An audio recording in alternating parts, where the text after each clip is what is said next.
my path straight. I know, I'm gonna shout and praise. My God can be trusted over and over and over again. My God can be trusted over and over and over again. Over and over and over again.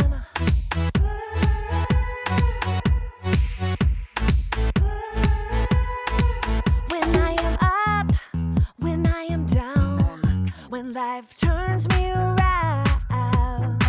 should I go left? Should I go right? Should I be walking in circles in my mind?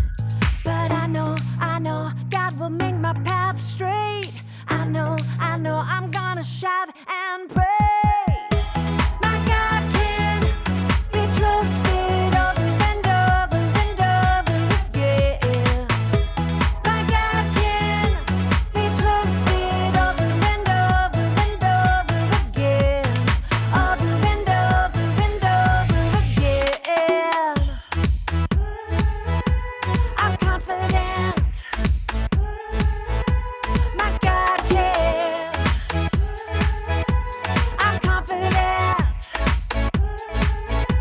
My God can. I know. God will make my path straight. I know. I'm gonna shout and praise. I know. God will make my path straight. I know. I'm gonna shout and praise. My God can be trusted over and over and over again. My God can be trusted over and over and over again. My God can be trusted over and over and over again. My God can be trusted over and over and over again. Yes, He can. Over and over and over again. I'm confident. My God can. I'm confident. My God can. Over and over and over. I can trust Him. Over and over and over again. Sugar goes in here. Sugar, great fuel for experiments. Not the best fuel for your body. Salt goes in here.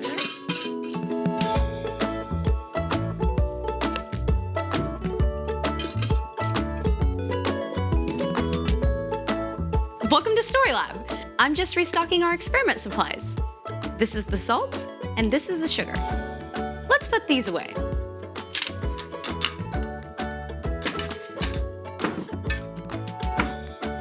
This week on Story Lab, we're talking about integrity, while we take a look at the story of some friends who did what was right, even when it was scary.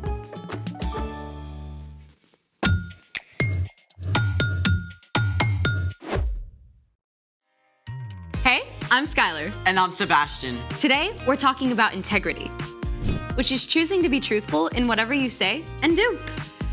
Look, can I get a hand, please? This is heavy. So much sand for our experiment. Right, but that's just the foundation. We also need fuel. Which is? Sugar. We're making a lava snake. Oh, I've always wanted to try that. Well then, Let's make it. This is a really interesting group of ingredients. I know, right? Oh, wait, I forgot the sugar. Can you grab that, please? Yes. Thank you. Are these both sugar? Probably. All right, thanks for grabbing that. You're welcome. I love experiments with fire. Me too. And since we'll be working with fire, we need a grown-up. A lava snake is a chemistry experiment. We're gonna combine sugar and baking soda with the fire to create the snake. Sounds like we have to have the right ingredients for this to work. We do indeed. But let's take this outside. First, soak the sand with lighter fluid.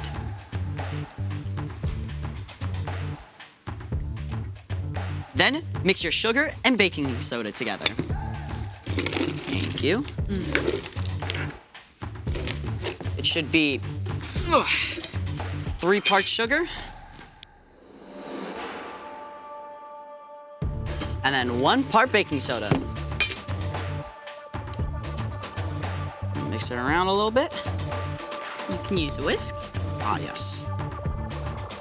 And then we're gonna add our sugar baking soda mix into the middle. Now we add our catalyst, which makes the chemical reaction happen faster. For our experiment, our catalyst is heat. All right.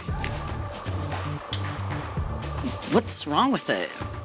The sugar mixture is supposed to turn dark and then rise up. It's just not burning. Wait, do we have our ingredients right? Oh no. Salt puts fires out. Oh, that's my fault. I'm really sorry. I'll go get the sugar. We're not gonna see a lava snake if we don't have the right ingredients. Here's the sugar. How did you grab the salt? I'll be honest, I chose a random jar, and I didn't look at the label. I should have double-checked and did the right thing in the lab. Thank you for being honest. And at least salt doesn't do this. Ooh, that would be bad. I'm really sorry. You're forgiven. Let's do it again. Let's do it right this time. Yeah. Okay. First, add the fuel to the sand. Then mix together the correct ingredients. 3 things of sugar. 1, 2, and 3. And 1 thing of baking soda. And then we pour it in. And now, the catalyst.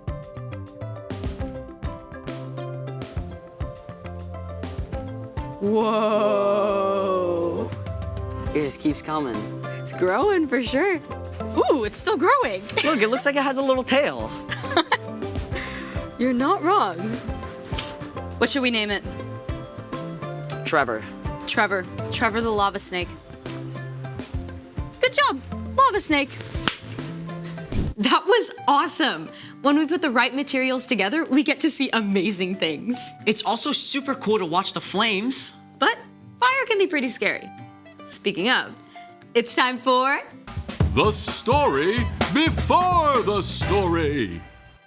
Today, we're in the Old Testament, the book of Daniel. God had a plan to bless the whole world through one family, the Israelites.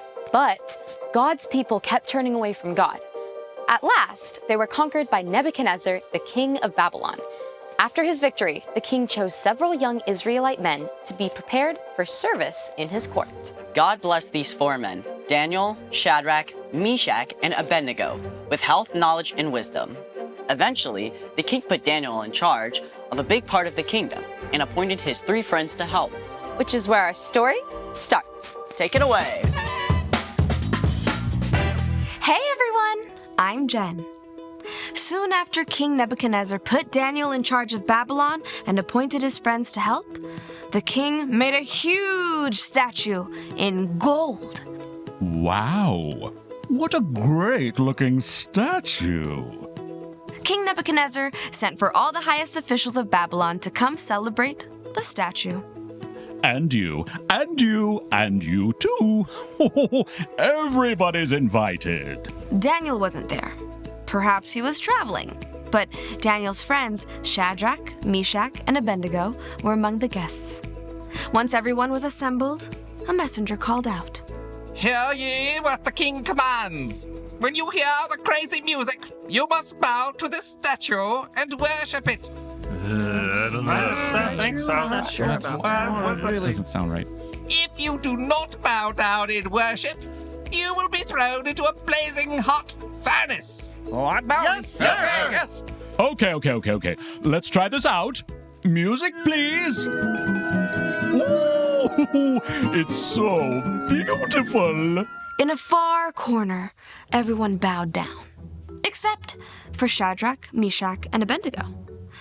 They knew it wasn't right to worship anyone or anything but the one true God. Hey, Excuse me, security. Why are they not bowing? They're not bowing. O majestic King Nebuchadnezzar! Long live the king! What do you want? Majesty, you commanded us all to bow down before your glorious statue. You said everyone should bow down when the music plays. You said if anyone did not bow, you'd throw them into the blazing hot furnace. Yes, yes, and yes. Why are you telling me what I've already told you? Do you want to die? Oh, glorious king, we noticed those Israelites you assigned to help Daniel rule Babylon. Yes? We noticed they were not bowing. What? Their names are Shadrach, Meshach, and Abednego, in case you forgot. Yes, yes, yes. I'm very angry. Bring me Shadrach, Meshach, and all red Lego. Abednego. A friend named Flo? Abednego. Abednego! Bring them to me. Shadrach, Meshach, and Abednego were brought to the king, who was furious. Shadrach, Meshach, and... Abednego. I know your name. I gave it to you. Yes, sir. Did you or did you not bow before my statue when the music played? I'll give you another chance. We'll play the music again, and this time you can bow to my statue and worship it.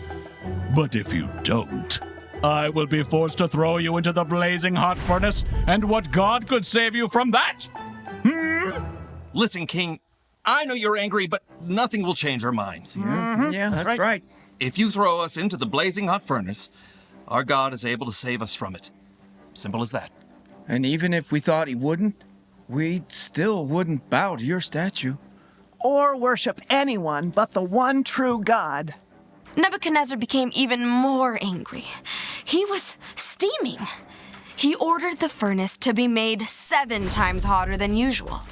Then the king's strongest soldiers tied up Shadrach, Meshach, and Abednego and threw them into the blazing hot furnace. The fire was so hot, it actually killed the soldiers. But what happened next amazed everyone. Wait a minute. The king saw something that totally shocked him. Didn't we throw 3 men into the fire? Yes, Your Majesty. But why are there 4 men? None of them are tied up, and none of them are harmed. And the 4th man looks like he's from heaven. Hey, Shadrach, Meshach, Abednego, you servants of the Most High God, get out of there. Come on. Wow. Look at that. They don't even smell like smoke. How is this I possible? mean, How can it look at be? the robes. Okay. Shh. Quiet. Stop. I have something to say. Before you all, I praise the God of Shadrach, Meshach, and Abednego. They trusted him and refused to obey my orders, willing to die rather than worship anyone besides their God. So, from this day forward, no one can say anything against the God of Israel in all my kingdom, and if they do, they'll have to answer to me. Yay! Then King Nebuchadnezzar honored Shadrach, Meshach, and Abednego. He increased their rank and gave them even higher positions in the city of Babylon and the towns around it. The end. So they were inside the fire, and it was 7 times hotter than usual, and they didn't get burned? Daniel recorded that they didn't even smell like smoke. I smell like smoke after making s'mores on a bonfire. No wonder the king of Babylon was amazed and worshipped God. So, what's our part in the story? When we choose to do what's right, others can see God at work. And that starts with following Jesus. Jesus is a perfect picture of what God is like.